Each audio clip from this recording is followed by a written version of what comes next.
थकित को शांति का वचन। भाई भक्त सिंह के द्वारा जनवरी 5। हे प्रभु, तू महिमा और आदर और सामर्थ के योग्य है।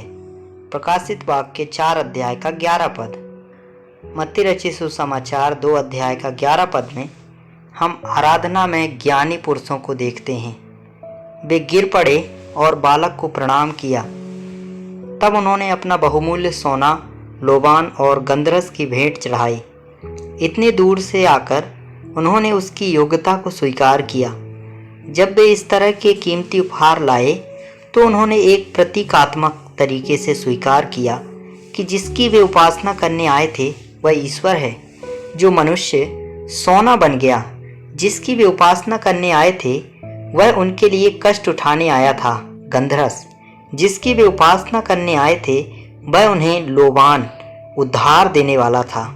लूका रचित सुसमाचार 7 अध्याय का 37 और 38 पद में हम नगर में एक पापी स्त्री के बारे में पढ़ते हैं। प्रभु की उपस्थिति में उसे उसकी पापी स्थिति के बारे में जागरूक किया।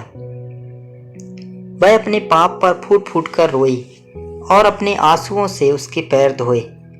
उसका प्रेम सहज था और उसकी उपासना सत्य थी। उसे अपने पापों के क्षमा होने का आंतरिक प्रकटीकरण हुआ और उसने उसके पैरों पर इत्र डालकर उसकी आराधना की। यूहन्ना रचित सुसमाचार 12 अध्याय का 1 और 2 पद में हम मरियम को प्रभु की आराधना करते हुए पाते हैं। वह पहले प्रभु को जानती थी, लेकिन अब उसका प्रभु यीशु मसीह के साथ एक नया और जीवंत रिश्ता था और पुनरुत्थान की शक्ति, और उसने उसके पैरों का अभिषेक करके उसकी आराधना की।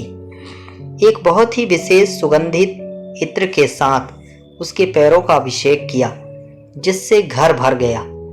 जब हम उसे अपने अंदर कार्य करते हुए देखते हैं तो हम भी एक नए तरीके से उसकी आराधना करते हैं। मत्ती रचित सुसमाचार 26 अध्याय का 2, 6 और 7 पद में हम आराधना के समान दृश्य को देखते हैं, और फिर भी इसके महत्व में भिन्नता है।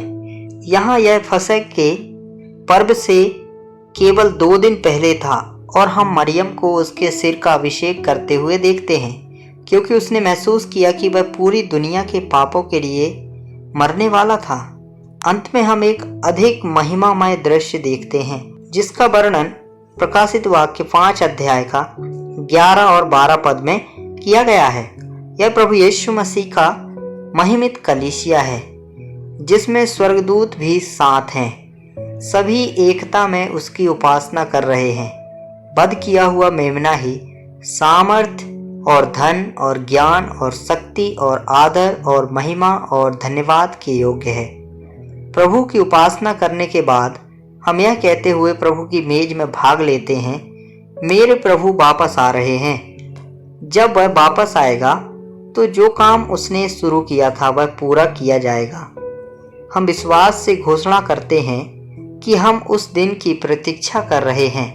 हमें विश्वास है कि यह एक अद्भुत दिन होगा जब हम उसके समान होंगे और उसके साथ राज्य करेंगे।